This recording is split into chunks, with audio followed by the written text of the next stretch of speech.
Welcome to the Hidden Why podcast, episode 1104, my interview with Cedric Bertelli, discussing emotional resolution and healing. Enjoy. Hello, Cedric, and welcome to the Hidden Why podcast. Great to have you here today. Hi, Lee. I'm glad to be here. Thank you for having me. I really look forward to this conversation. Emotional Health Institute. You're the founder there, is that right? Yeah. Founder of the Emotional Health Institute in the USA and in France.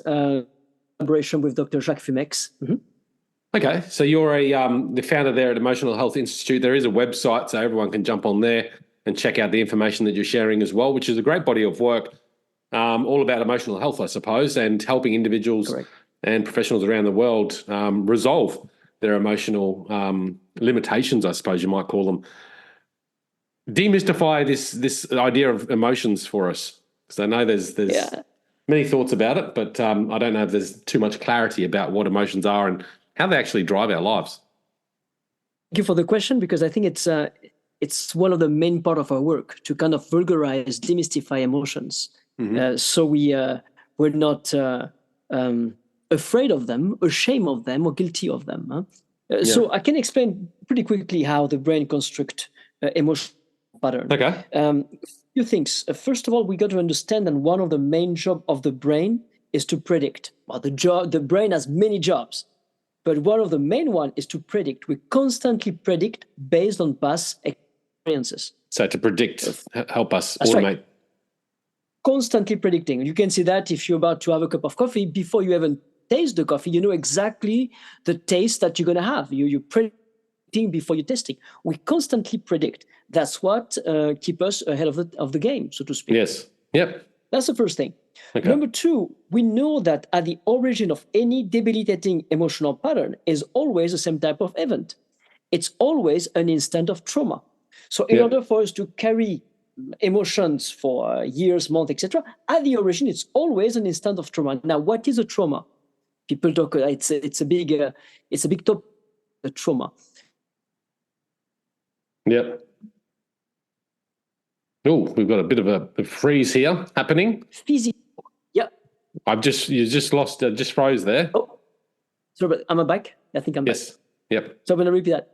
A trauma for us is just an instant that holds too much stress, physical or emotional, for us to take on at the moment when we live it. That's it. That's what a trauma is. Physical, emotional trauma is taken on just at the moment that we live it. That's right. A trauma is an instant that holds on too much stress for us to take on at the instant when we have it, when we experience it. Something is going to be experienced. Go ahead, Lee. So with that trauma, physical, emotional experience, what's the idea behind that, and why do we have that reaction in that moment? Okay, beautiful. So something is going to be experienced as a trauma depending on our age, our personality, our environment. Like two kids will not have the same experience based on these criteria, among others: personality, age, environment. What qualified as a trauma is that the is so intense that there is an instant of dissociation. Yeah. That means that the cognitive mind shut down for just a few seconds, maybe 1 second, maybe more, because it's too much. And that's a natural mechanism so that we don't suffer too much during this instant of trauma. We don't consciously suffer too much. Now, what you and I were aware of right now, consciously, is about 2,000 bits of information processed at a speed of about 150 miles per hour. That's what you and I were conscious of. Yeah. At the same time, our subconscious has a potential to gather 400 billion bits of information. Second. That's a big difference, isn't it? It's a huge. The scale. What did you say? 2,000, and then you say 2,000 bits of information, as opposed to the subconscious of 4 billion. Did you say? 400 billion. 400 billion. So the scale is a marble, that's for the cognitive, and the Mount Everest for the subconscious. That's pretty much the scale. And the speed of processing is 150 miles per hour for the cognitive to 150,000 for the subconscious. Yeah. So in the instant of a trauma, there is a dissociation. The cognitive, one of the main jobs of the prefrontal cortex is to filter informations so we can have this conversation, for example, or live in society. But during the trauma, the prefrontal is gone, no more cognitive. And the subconscious function like the black box of a plane, if you will. It never stops. So when there's not this filter, it's going to gather a huge, it's impossible to understand the amount of information that it gathers during the instant. That's the subconscious that it's gathering there. Gather your subconscious, my subconscious will gather. That's right. Okay. Oops, We just keep freezing there, Cedric. I'm not sure what's going on there. I don't know why. Well, we'll see. We'll see. We'll do the best with it. Yeah. Yeah. I mean, it should be fine. I mean, I don't know. We never know. It's okay. Anyway, so during this instant of dissociation, the brain gathers imagine a huge whirlpool, gathering all the sensorial information available around you at a super, super high definition. And the subconscious is also going to record the physical sensation that you feel in your body at this instant of dissociation. Later on in our life, doesn't matter, months, years, decades after, when the brain or the body, whatever you want to call it, find itself in a situation where it recognizes one or several elements that were present during one specific trauma, your brain is going to generate instantly the physical sensations that it is expecting to feel, that you felt during that specific trauma. So when your body is exposed to a stimulus that is recognized as something that was present during a past trauma, your brain is generating instantly the physical sensation that you're about to feel based on what was felt during this trauma. So prediction. Yeah. Now, you know that you have an emotion. I know that I have an emotion because I have physical sensations. Yeah. If I'm anxious, if I'm angry, it's not in my head. It's in my whole body. That's called interoception, right? The physical sensation that we feel when we have an emotion, the physical sensation that let us know that we feel an emotion, this is called interoception. Interoception. Interoception, that's right. So all emotion is attached to our physical feeling. All of them. Yeah. Absolutely. If you didn't have physical feeling, you would not know that you feel an emotion. If you didn't have interoception, you would not know that you need to pee, to poop, that you're hungry, that you're thirsty. All this is interoception. It is managed in the brain by the insular cortex. Yes. But this is the key for debilitating emotion. Every time the body is exposed to a stimulus, and you don't need to know what the stimulus is. You don't need to know why the stimulus is there.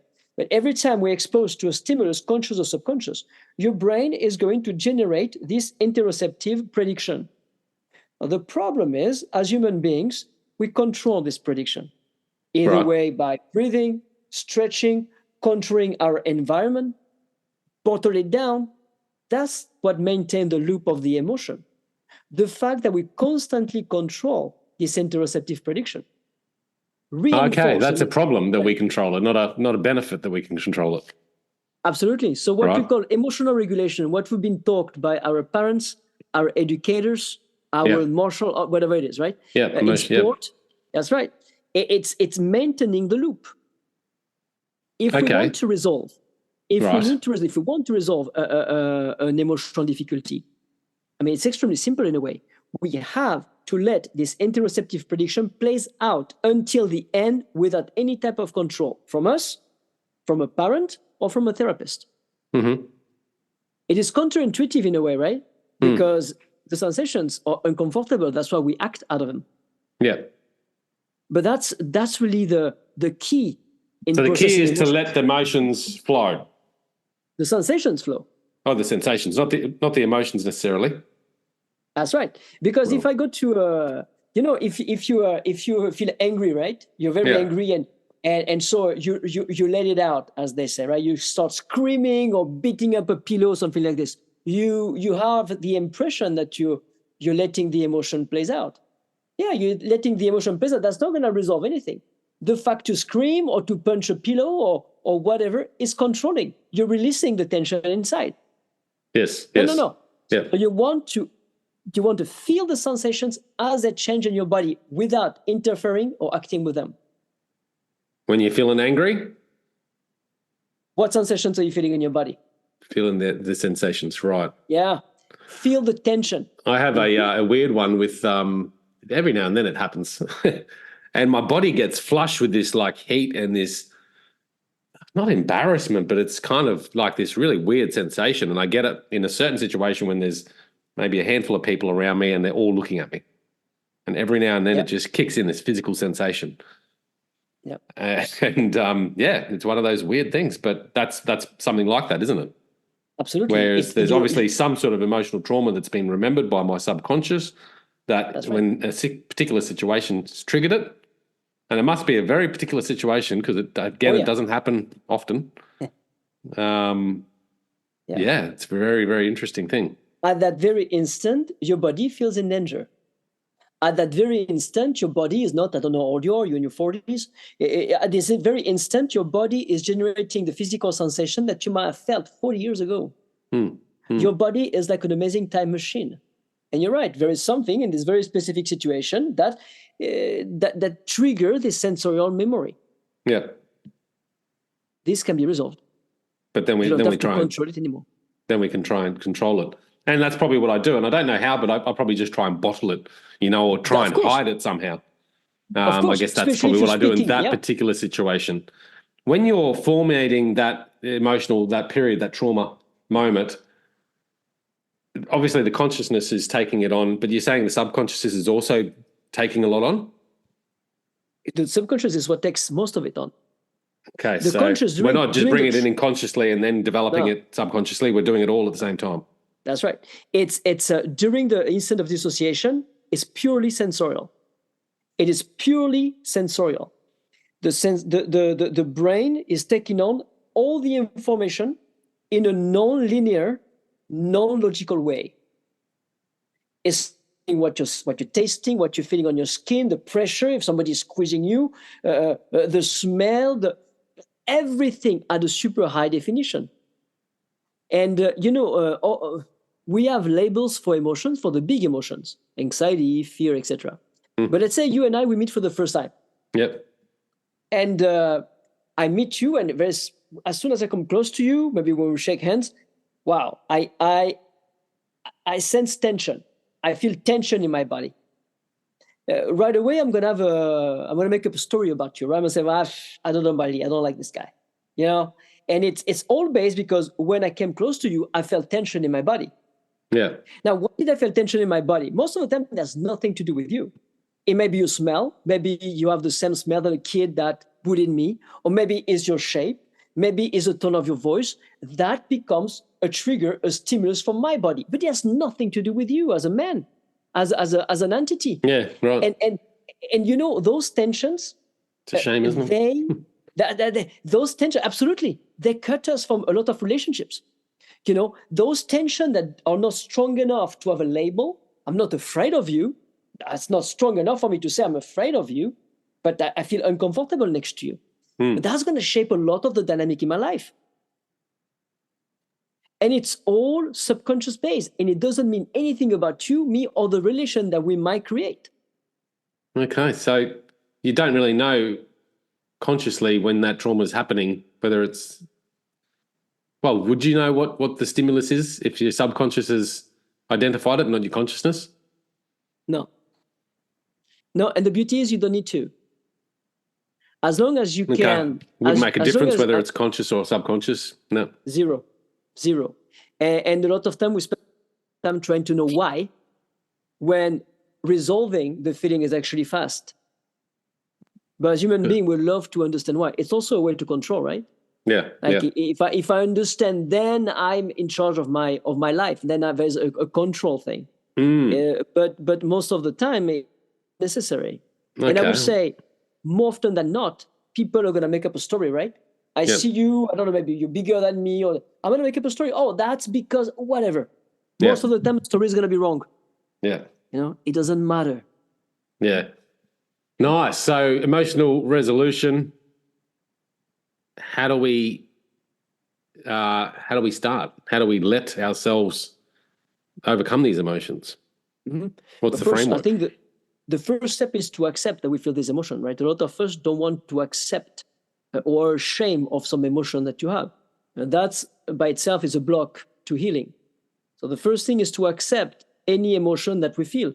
An example that I often take is, let's say I see a homeless person in the street, and because of the character I built over the years, I'm not gonna say anything. But inside of him, I'm gonna find this person disgusting.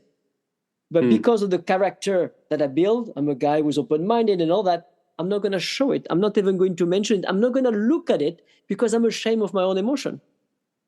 So this I will never heal, so to speak, or resolve because I'm ashamed of it. So, sorry, long story short, the first thing is to accept any emotion that we feel, even the one that we're ashamed of. Yeah. That's the first step. Okay. From acceptance comes resilience. You cannot become resilient to something that you don't accept. How do you train people to identify when they're having an emotion, obviously by the physical body tension, whatever it might be, but also train them not to try and control it, because that must be something very difficult to overcome? That's correct. That's why we train people to do sessions, right? Because one can do resolution by themselves on themselves in the moment of an emotion. We just put up an app yesterday actually to teach people to do that. So one can do it in the moment, but as you said earlier, let's say in a situation where I'm surrounded with people, I mean, I don't know if I'm going to have the space, or I'm going to feel safe enough to do the process on myself. It doesn't take long, but I'm not sure I'm going to feel safe enough to do that. What people are going to think if I close my eyes, etc. So that's why we do sessions. We are able to re-trigger very specifically emotions so that somebody resolve that emotion in a session, on one-on-one with. So you help them trigger the emotion, because that's what I was thinking. Like if you go into a session, and you don't have the emotion, how you're going to resolve it. So you really need to trigger that emotion, do you? That's our specialty. Okay, you make people angry. Sometimes, but only for a second. Yeah. Right, because they feel maybe anger for a second or half a second, because right away, as soon as the emotion is started, we bring them into the sensations. And when you're with the sensations, there is no anger anymore. It's only sensations. It's only tension. Yeah. Quick curiosity question. How do you, like when you're talking with the client, how do you figure out what emotion they're suffering from and what to use as a trigger? So the first thing is people have to come with a clear intention of what emotion or blockage they want to resolve. I'm not going to fish if I know they have to something. So they could say, look, I'm often angry and I hate this anger that always carries with me. How can you help? Okay, gotcha. And then the trigger part, how do you figure out the trigger? Because you might say something that I just laugh at. Yeah, no. Yeah, no. What I will do, so there's different things that we do, but the classic one is I'm going to ask you for a specific moment when you felt angry, not years ago, but currently in your life. Recently, yep.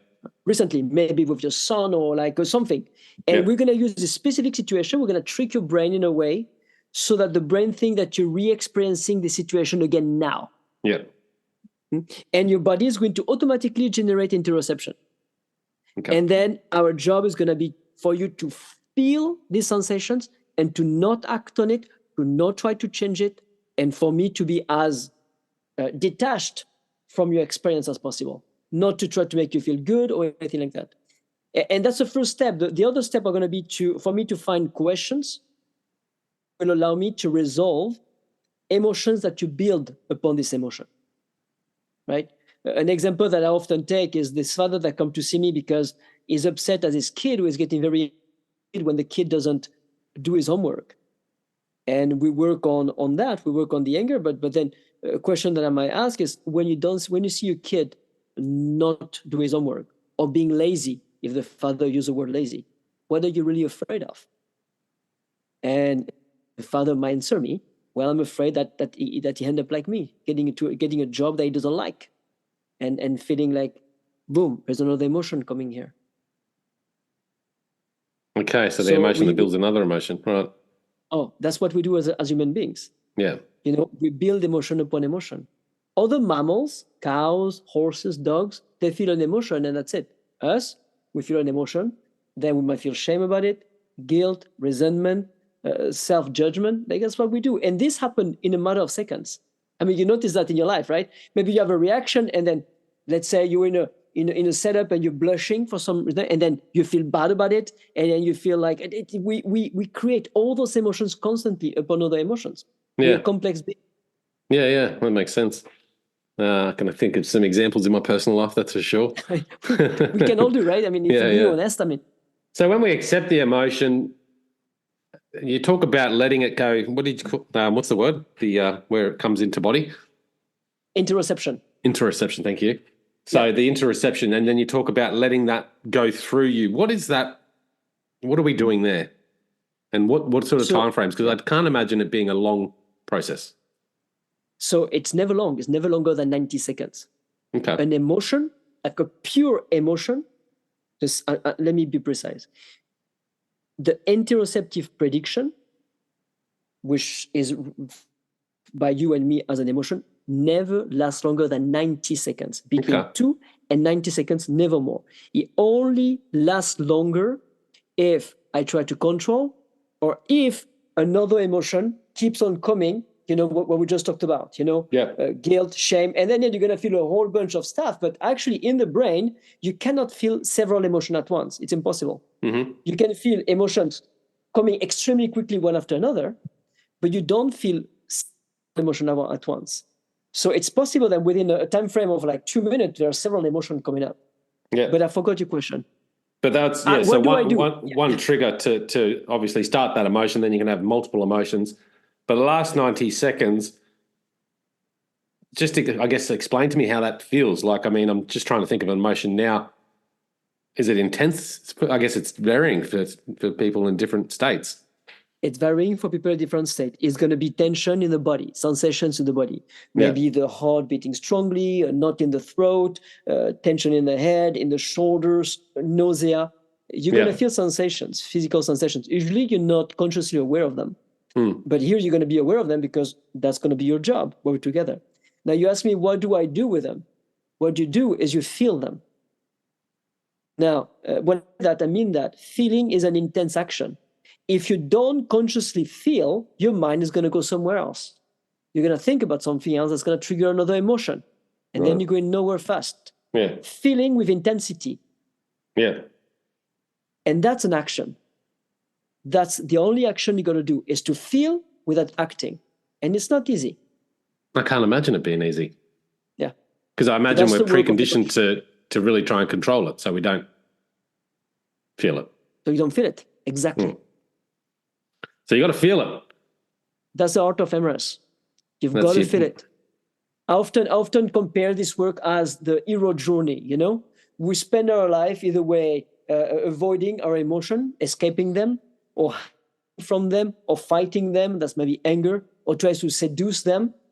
That's not going to solve anything. You've got to enter in the mouth of the monster. You have to enter in the mouth of the dragon. Feel it. Before you do anything, before you hide, before you scream, enter the emotion. Feel it intensely. Don't act. And from inside, that's where you slay the dragon.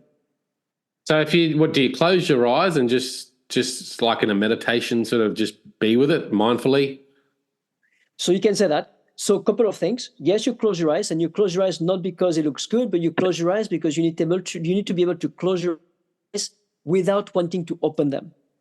We work with horses and cows at the Emotional Health Institute to understand the emotional process for mammals. We're mammals, and the first thing. Then, do you know what is the first thing a mammal does when they're afraid? No, shut their eyes. They stop blinking. A mammal, a horse, a cow, a dog, when they're exposed to a fear, they stop blinking. That's the first sign of fear. Same for us. That means that if we feel a fear and we close our eyes, but we want to peek, we want to look, it's because the body doesn't feel safe. You need to move yourself a little bit, maybe go on the other room or whatever is happening in your life, in a place where you feel the fear, and you need to be able to close your eyes. And then the other trick that you want to try, if you want to try emotional resolution by yourself, is to feel at least 2 sensations at once. If you only feel one sensation, it's not going to be enough. You feel 2 sensations at once. And if you feel an emotion, you have a lot of sensations in your body. So you need to feel 2 sensations at once. That's one of the secrets. And then those sensations are going to start moving in your body. They're not going to stay static. You want to be actively feeling them while they move in your body until they're gone. What's the sensation? Like a rush of heat, or what? Yeah, heat, tension in the chest, leg shaking, arm tense, knot in the throat, tense jaw. I mean, you know them. A number of different things. Yeah. Okay. Yeah. And so you're saying by allowing us to go through this process, we won't have that next time? That's correct. Will it still come up, or can we cure it like that? No. It's called emotional resolution for a reason. Because once the prediction is plays out until the end, and at the end of the prediction, nothing happens to you, automatically and instantly, the prediction will be updated. There's the puzzle coming together. Right. It's an updating. It's, you update prediction constantly. That's how you learn. So your brain's going, look, there's nothing bad about this situation. Nothing happens to you, so we don't need to have this anymore. Discarded. That's right. But so you don't need multiple sessions to come over like an anger problem or anything like that? No? Most of the time, no. Between 1 and 3. And the reason why you need between 1 and 3 is because, first of all, we need to be able to get you to not act on your emotion, or to not control. And then often from anger, the anger is just like the top of the iceberg, right? There's all the other emotions that either way created this anger or that came after this anger. So it depends. It's different for everybody. Oh, okay. True. So there might be different things. That's right. We're all different.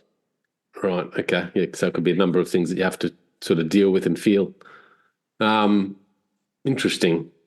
Does it help you with this emotional resolution personally, I guess, from your experience, or maybe from your practice, be less emotional or calmer? So this is what I will say about that, because it's a common question. It's like, so if you do it all the time, if you do it a lot, you become non-emotional. No, that's not the thing. You will be able to feel the emotion that is held by your current reality. Yeah. Most of the time, the emotion that we feel are not congruent with our current reality. Yeah.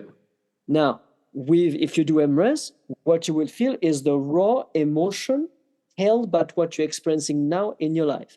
And this emotion will not linger. You will feel it, and then it will go away. Mm-hmm. You're not going to ruminate. You're not going to, no. You feel it. Well, you can act if you need to, if it asks an action, but it will not linger. You will not react. You will act out of what you feel. Mm-hmm. Good stuff, huh? Good stuff. Pretty good. Yeah, it's pretty good. I guess it's probably recommended to have some sessions with you guys, but at home, can people try this by? Absolutely, and we launched an app yesterday, which is I think very well done. We worked on it quite a bit, and the idea is to really quote unquote give the power back to the people, right? It's we teach you step by step in details how to do this work on yourself by yourself. Yeah. And the app can also put you in relationship with practitioners, or you can just go to the website. And yes, doing a session is always good because it's an opportunity to experience the work, and then it becomes easier to do on yourself. Do on yourself makes sense. Yeah. So you can go over to emotionalhealthinstitute.org. That's right. Yeah, I'll stick the link in the show notes for everyone. Thank you. What's the app called? Or is it available on the site there? EmRes, EmRes.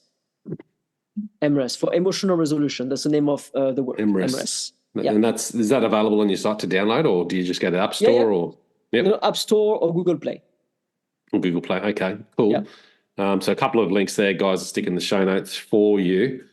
I did have another burning question there. It's just departed me about this emotion. Do you recommend some sort of meditation practice? I don't. I'm not a meditator myself. No, okay. I'm not. And nothing against meditation. It's just not your thing. That's right. Do you recommend this emotional EmRes sort of practice? Do you recommend it's something that we should try and do like force on ourselves regularly? Yeah, absolutely. As much as possible. So we should try and trigger emotions so we can... No, let life trigger your Let life trigger them? Absolutely. Okay, so we practice it as it comes. That's right.